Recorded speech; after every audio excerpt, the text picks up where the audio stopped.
Bulldozer न्याय action पर supreme court की टिप्पणी के बाद बहुजन समाज पार्टी के अध्यक्ष मायावती ने बड़ा बयान दिया है।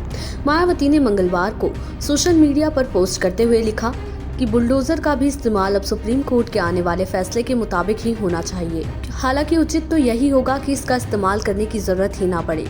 मायावती ने पोस्ट किया कि देश में आपराधिक तत्वों के खिलाफ कार्रवाई कानून के तहत होनी चाहिए, साथ ही इनके अपराधों की सजा उनके परिवार और नजदीकी लोगों को नहीं मिलनी चाहिए।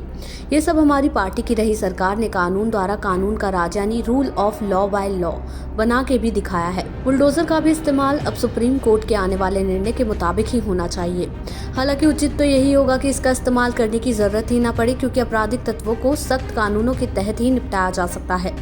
मायावती ने लिखा कि जबकि आपराधिक तत्वों के परिवार और नजदीकियों पर बुलडोजर का इस्तेमाल करने की बजाय संबंधित अधिकारियों पर ही कठोर कार्रवाई होनी चाहिए, जो ऐसे तत्वों से मिलकर पीड़ितों को सही न्याय नहीं देते हैं। सभी सरकारें इस ओर जरूर ध्यान दें। बता दें कि सुप्रीम कोर्ट ने सोमवार को अपराधों के आरोपियों के घरों और संपत्तियों को गिराए जाने की बढ़ती हरकतों की आलोचना की थी। कोर्ट ने टिप्पणी करते हुए बुलडोजर न्याय का मामला बताया था।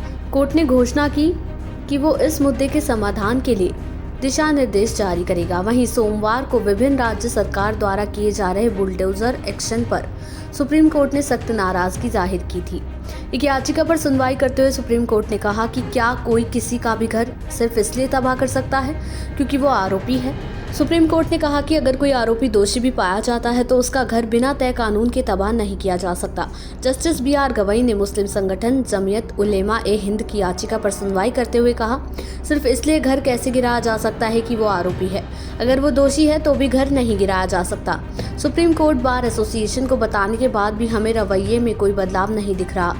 याचिका पर सुनवाई कर रही पीठ में शामिल जस्टिस KV विश्वनाथन ने कहा कि किसी को भी कमियों का फायदा नहीं उठाना चाहिए। पिता का बेटा अड़ियल या आज्ञा ना मानने वाला हो सकता है, लेकिन अगर इस आधार पर घर गिराया जाता है तो ये तरीका नहीं है। इसके अलावा सुनवाई के दौरान केंद्र सरकार की ओर से पेश सॉलिसिटर जनरल तुषार मेहता ने दलील दी कि कानून का उल्लंघन होने पर घरों को गिराया जा रहा है। उन्होंने कहा, हम तभी कार्रवाई करते हैं जब कानून का उल्लंघन होता है।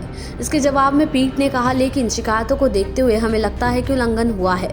न्यायमूर्ति विश्वनाथन ने पूरे राज्य में अनधिकृत इमारतों को ध्वस्त करने के लिए एक दिशा निर्देश की आवश्यकता पर भी गौर किया है। न्यायमूर्ति गवई ने कहा, सुझाव आने दीजिए, हम अखिल भारतीय स्तर पर दिशा निर्देश जारी करेंगे।